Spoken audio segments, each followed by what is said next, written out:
মধ্য জুনে বাজারে আসছে রংপুরের বিখ্যাত হাড়িভাঙা আম। সুস্বাদু, মিষ্টি ও আশিন এ আমকে নিরোগ রাখতে পরিচর্যায় ব্যস্ত চাষিরা। প্রাকৃতিক দুর্যোগে আম কিছুটা ক্ষতিগ্রস্ত হলেও ফলন নিয়ে খুশি তারা।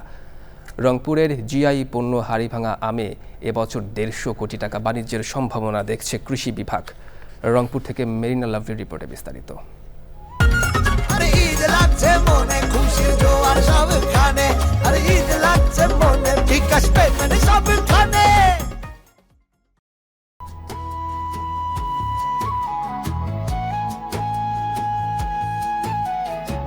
বাগানের ছোট বড় গাছে ঝুলে আছে হাড়িভাঙা আম। চলতি বছর অতি বৃষ্টি ও ঝড়ে কিছু আম ঝরে পড়লেও গাছে টিকে থাকা আম নিয়ে সন্তুষ্ট চাষিরা। তাই আম রক্ষায় শেষ মুহূর্তের পরিচর্যা করে যাচ্ছেন তারা।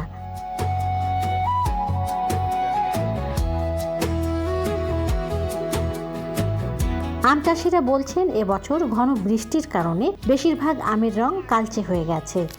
গতবারে বেশ ভালো ফলন পাইছিলাম, এবারে ফলন একটু কম এবং ঘন বৃষ্টি হওয়ার কারণে এবারে একটু কালারটা ডিসকালার হয়ে যাচ্ছে। যদি প্রাকৃতিক দুর্যোগ আর না হয়, এই স্বাভাবিক অবস্থায় যদি চলতে থাকে, তাহলে আশা করা যাচ্ছে যে মোটামুটি ভালো ফলন বা ভালো বাজার পাওয়া যাবে। আমটা যদি রাখা যায় 10 দিন বা 20 দিন এইরকম যদি গাছ যদি রাখা যায়, ভাইটা যায়, তাহলে অনেক সুবিধাজনক হয়।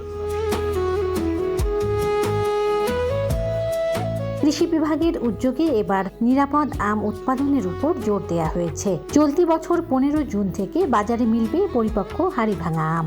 15 জুন থেকে আমরা হারভেস্ট শুরু করব বলে আমরা এখানে সিদ্ধান্ত নিয়েছি এবং আমরা পদাগঞ্জে সেখানে জেলা প্রশাসক মহোদয় সহ আমরা সেখানে একটি অনুষ্ঠান করে মূলত আসলে মেচুড হাড়িভাঙা আম সংগ্রহের উদ্যোগ নিয়েছি।